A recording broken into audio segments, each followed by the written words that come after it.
Yeah, we need to. It seemed like we weren't really into that game until later in the second half. So we know that's really important for us. So we're stressing that as we got to start quick and keep going and build off of that. What do you recall of that 2016 game?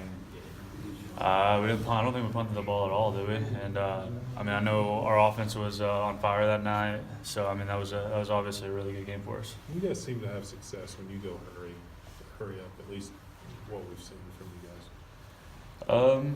Yeah.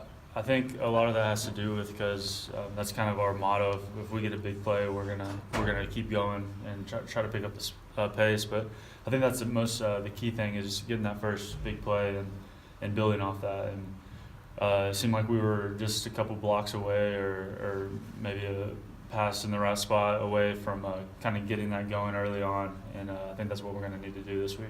We face good defensive lines every week. This is the best one in the league this year. Just thoughts on what they do.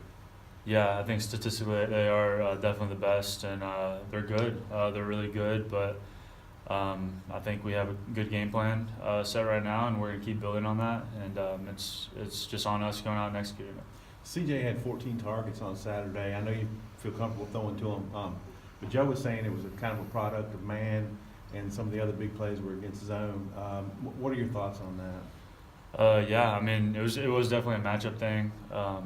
We felt comfortable with him on some of their safeties and their corners just because he's a bigger body and runs great routes. So definitely that was kind of where we went to, and it was kind of a game plan thing. So we did that, but I think we also spread it out, and I think a lot of people were making plays. So there was definitely a lot of people touching the ball and making plays for us. What's your comfort level with him, though? Because, I mean, he just boxed the guy out on one of those touchdowns and beat him, you know? Yeah, I mean, when a guy does that for you, it definitely it goes up. I mean, the guy's going to go up and fight for the ball like he did, and we have several guys that will do that. So it's really it's a good feeling being back there, knowing you have guys out there fighting for the ball. Hey, Joe, Joe Craddock played quarterback for Middle Tennessee there 10 years ago. Did he tell you about that, or talk to you about playing quarterback with the cowbells and all that stuff? Yeah, he mentioned it. He said I think they got beat by 8 points or something. He was kind of talking about it, but yeah, I mean he's obviously an old quarterback, so he's got a lot of experience under his belt, and it's cool to hear some of his old stories.